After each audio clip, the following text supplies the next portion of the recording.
We are on our way to pick up my friend's tractor, her lawnmower, and bring it back to her house. It was just at the repair shop.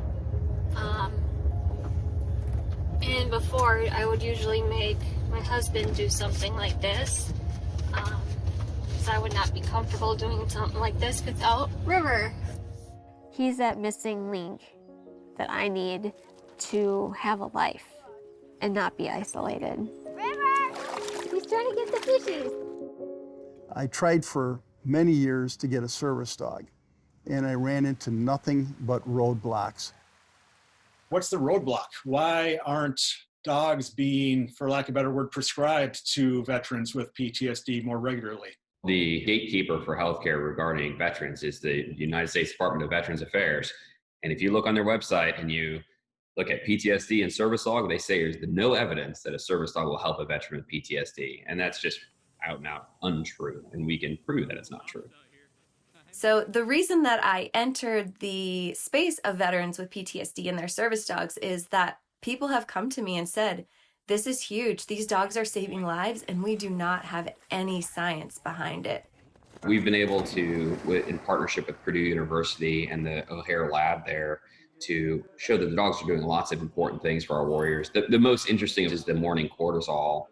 Somebody with a healthy brain has a normal morning cortisol rise as their brain kind of boots up in the morning. That's typically what happens. Someone with severe PTSD, that doesn't happen. They flatline, and then they will have spikes of cortisol throughout the day, often mimicking the fight or flight mechanism. So not waking up properly and then having these instant reactions is typical PTSD. So we did mouse swabs to measure their morning cortisol, and as expected, the ones on our wait list, no morning rise. But warriors who had a dog at least 6 months have a much closer to normal brain function when it comes to morning cortisol rise. So the physiology of their brain is actually changing and improving, which is spectacular. There are many reasons why I think it's important to bring strong science behind an area that we seem to have emotionally positive anecdotes. Veterans deserve to know from a scientific standpoint whether or not they can expect this to work. Our veterans are struggling. They're looking for options. They're looking everywhere and anywhere. And so if we can save them some time and give them a true answer about whether or not this might work for them, that can save a lot of struggle and stress along the way. The second reason it's important to put science behind this is because our clinicians need to know. Clinicians have many veterans coming to them and saying, I want a dog, I need a service dog. And their process to determine whether they can advise that is to look at the scientific evidence. And if there isn't any, they're either going to say no, or they're really going to struggle about whether or not that they can offer this option for veterans. And because you and I have heard from many people, this service dog saved my life, we owe it to those veterans to have science behind it so that clinicians can make an informed decision and provide that option if it is going to be helpful for that individual. If this practice does work, we need to demonstrate efficacy so that there can be shortened wait lists, more dogs, and an improved practice. It's not just a dog is a dog. We need to understand how and why this works so we can improve that practice and make it better along the way for people who are going into this.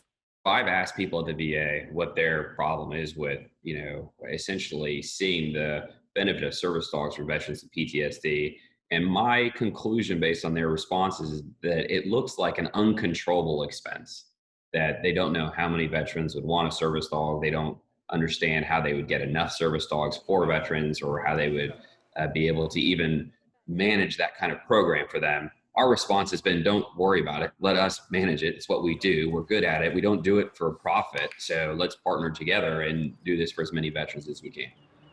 The organizations that are providing these dogs play a critical role, not only in training and preparing the dogs, but also in matching and partnering the endpoint veterans with their dogs and following and helping them after that point once the dog is home. And it's our goal to partner with these organizations to collect strong science that can feed back into their practices so that they can improve them.